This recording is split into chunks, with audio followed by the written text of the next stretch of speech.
I don't think people really get it, that we never stopped being African structurally in the Caribbean, nor in Black America.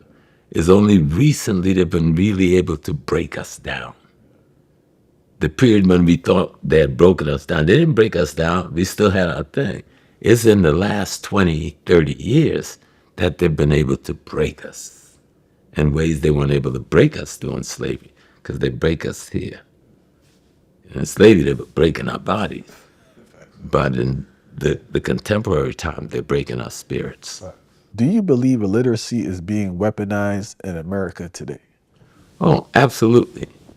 I believe that illiteracy is being weaponized because if you can deny a child access to education, which means you're denying him access to the training and the tooling that would allow him to find employment or to open a business of his own, or to be able to join a corporate structure and make a living for their family, then you have created, how do you say, you have created an underclass, Permanent underclass. a permanent underclass, which you then can control.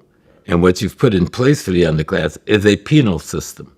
And so whether they're in the prison itself or they're out on parole, they're still under your control and manipulation. And you're making money off of them, both in the prison and out of prison. Your population is employed as the judge, as the lawyer, as the policeman, as the probation officer, as the correction officer, as the nutritionist in the prison. You make the uniform for the guards. You have a whole industry around an impoverished population. So it is economically good for you to keep people impoverished, while at the same time you're controlling the competition to your group. Right, I was just about to go there in regards to that's what I've really been analyzing because with the literacy thing, right? One, you're limited to the information you can get. Right. It's either your peers or what you're getting through media, mainstream, right? And so what illiteracy do is help you to control who could compete with you Facts. for running the society, for improving the society. And if you go back through the history of North America, just North America, we won't even go to the Caribbean and England where we've lived, and you will see that 70% of the inventions to 75%, and I'm being modest, that has created the technocracy that we live in comes from African people. An oppressed African population. What if that was a free population? You know what I'm saying? The oppressed population has produced 75% of the inventions that make your technocracy works. Okay? From the touch-tone phone to the mobile phone to the laptop computer to the internet, Video games. and it goes on, to the probe that you sent to Mars, to the mathematics that allows you to first go into space and to do the moon landing. All of that technology comes from African peoples. An oppressed African population, not free to learn and study and express themselves literately in the world. Or get funding for what they're doing. Yes. That's the next thing. Or get any sort of funding of significance, except where you wanted to use us. Now, what if that population was as free as the white population? We would dominate the world. And so it's to the advantage of the so-called ruling elite Europeans to make sure that the African population, and this isn't just in America, but worldwide, is kept illiterate and educationally immature and technically deprived, so that you do not become a competition in the marketplace of the world with them. Yeah. I feel that constant denial. People observe that, and they start to internalize that they're incapable of doing it due to the barriers that's there. No, absolutely. I think you mentioned something that people rise to their expectations. Yeah. And if you lowering person's expectation constantly, they will only rise as high as the expectation allow them to create possibilities for themselves. And that's planned, that's constructed. There was a meeting in America back in the late 1800s led by former President Rutherford B. Hayes, working for, I think, the Presbyterian Church in upstate New York. And what's the name of the place? It was called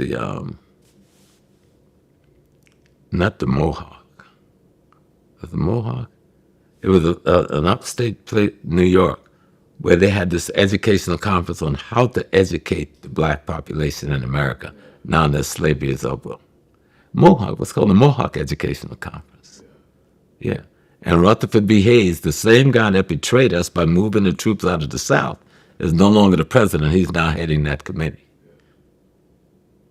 And so much of what ends up being taught in black schools or being taught to black kids in white schools was decided at the Mohawk Educational Conference headed by Rutherford B. Hayes, who was the guy that pulled the federal troops out of the South and allowed the Ku Klux Klan to take over under the guise, or allow the Confederate Army to take over the South under the guise of the Ku Klux Klan. Because the Ku Klux Klan was the Confederate Army. Okay. They just switched uniforms, you know. And that same Rutherford B. Hayes headed the Mohawk Educational Conference in upstate New York, which was the Mohawk Educational Conference on the education of the Negro. I know you did a lot of work with brothers over the years, right? Because you've been around for a long time. What advice would you give to older brothers who struggle with reading but have that shame or insecurity about learning to read? I would say reading is one of the most beautiful crafts you can have. And you can learn to read at any age. And it just takes practice. Just do it. Don't be ashamed because somebody denied you that access. You didn't just not read. Now free yourself. Reading will help you to dream. Reading will give you visions. Reading will help you to see yourself in greater spaces, you know. And so I would tell brothers, and I know a lot of brothers who don't read, and they are ashamed. They don't even want to tell you they can't read. And I'm saying, practice. Just like you would take a 6-year-old kid or a 5-year-old kid, get the same books that we use, and you find you will learn much faster as an adult than you did as a child. You'll be surprised.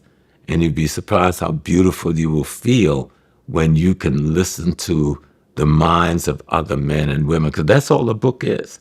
A book is the minds of other men and women, and you hear their point of view on something, which helps to expand your point of view on the same thing. So reading is one of those beautiful things. Yes, someone may have denied you the opportunity, but you can learn to read at any age. Matter of fact, yesterday on TV, they had a group of women, elders, who was just graduating high school. They were all in their 80s and 90s. Okay? And they had on their cap and their gowns, and they were getting their diplomas. It was just on Channel 12 yesterday. So people are doing it. And so you can do it. Any brother, any sister. Take your time. Read anything. Read everything. Read what's on the coffee can. Read what's on the milk carton. Read just anything that gets